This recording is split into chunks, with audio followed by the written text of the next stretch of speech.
Vitaminlər orqanizm üçün çox vacibdir. Onlar birbaşa daxili sistemə təsir göstərir.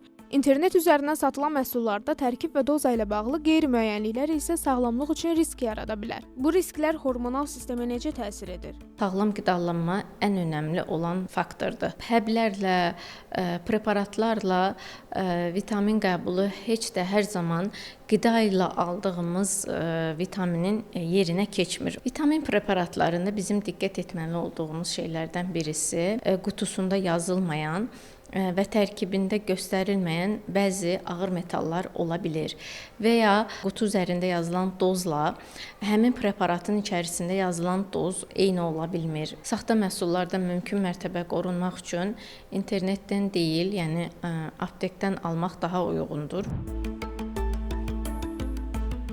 Bəs insanlar vitamin və dərman seçimində ən çox nəyə diqqət edirlər?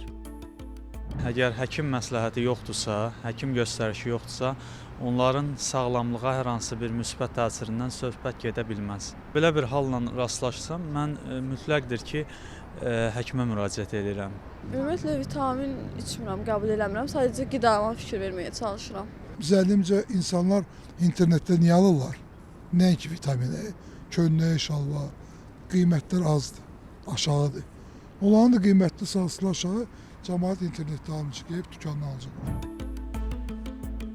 Vitaminlərin təsiri təkcə hardan alındığı ilə bitmir. Düzgün istifadə olunmayan vitaminlər, hətta təbii hesab edilən məhsullar belə orqanizm üçün təhlükə yarada bilər. Son günlərdə trend olub insanlarımız öz başına vitamin, mineral qəbul edirlər. Bəli, vitaminlərin, mineralların orqanizmdə böyük bir faydası var.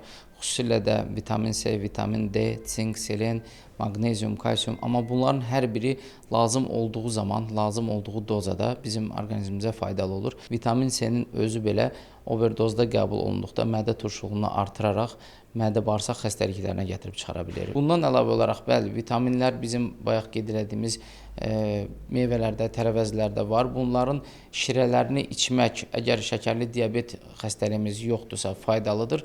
Amma şəkərli diabet xəstələrində tövsiyə çox da olunmur, çünki meyvə şirələrində çox miqdarda fruktoz olur. Vitaminlər sağlamlığın açarı olduğu qədər də risk mənbəyi ola bilər. Onların hardan alındığı, necə və nə qədər istifadə edildiyini bilmək çox vacibdir. Sağlam seçim üçün isə əsas yol reklamların yox, mütəxəssis məsləhətinin əsas götürülməsidir.